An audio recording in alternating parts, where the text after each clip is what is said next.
నిర్మల్ పట్టణంలోని మోహన ఎలక్ట్రానిక్స్ గోదాంలో జరిగిన దొంగతనాన్ని నిర్మల్ పోలీసులు త్వరితగతిన ఛేదించారు. దొంగిలించిన వస్తువులను జప్తు చేసినట్లు నిర్మల్ రూరల్ సీఐ కృష్ణ మీడియాకు వెల్లడించారు.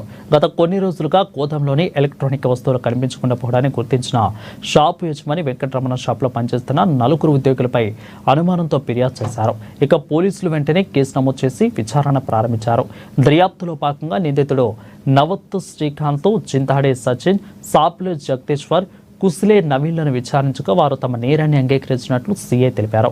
సీసీ కెమెరాలో లేనందున తమ చర్యలు బహిర్గతం కావని, ఒక ఫ్రిడ్జ్, 6 కూలర్లు, ఒక గీజర్, ఒక శాంసంగ్ టీవీ తదితర వస్తువులను దొంగతనం చేసినట్లు ఒప్పుకున్నారు.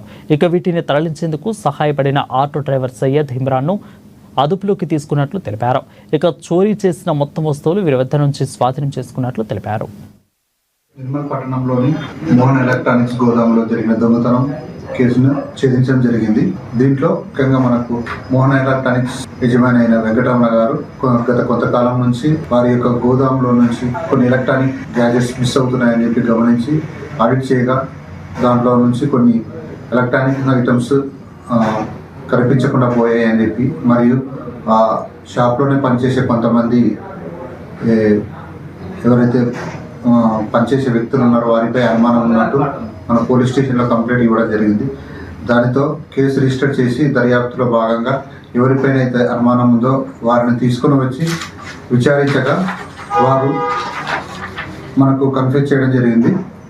అందులో మొదటి వ్యక్తి నవత్ శ్రీకాంత్ అండ్ జిందాడే సచిన్, సాంబ్లే జగదీశ్వర్, కాస్లే నవీన్, ఈ 4 ఆ షాప్లో సేల్స్ ఎగ్జిక్యూటివ్గా పనిచేస్తున్నారు. వీరు గత కొంతకాలం నుంచి అక్కడ పనిచేస్తూ అదే షాప్ సంబంధించిన గోదాం ఏదైతే ఉందో అది గత కొంతకాలంగా రిపేర్లో ఉండడం వల్ల అక్కడ సీసీ కెమెరాలు పనిచేయడం లేదు. అదే అదునుగా చూసుకుని వారు అక్కడ కొంత వస్తువుల్ని దొంగతనం చేయడం జరిగింది. వారు మొత్తం ఒక 6 వస్తువులను దొంగతనం చేయడం జరిగింది. అందులో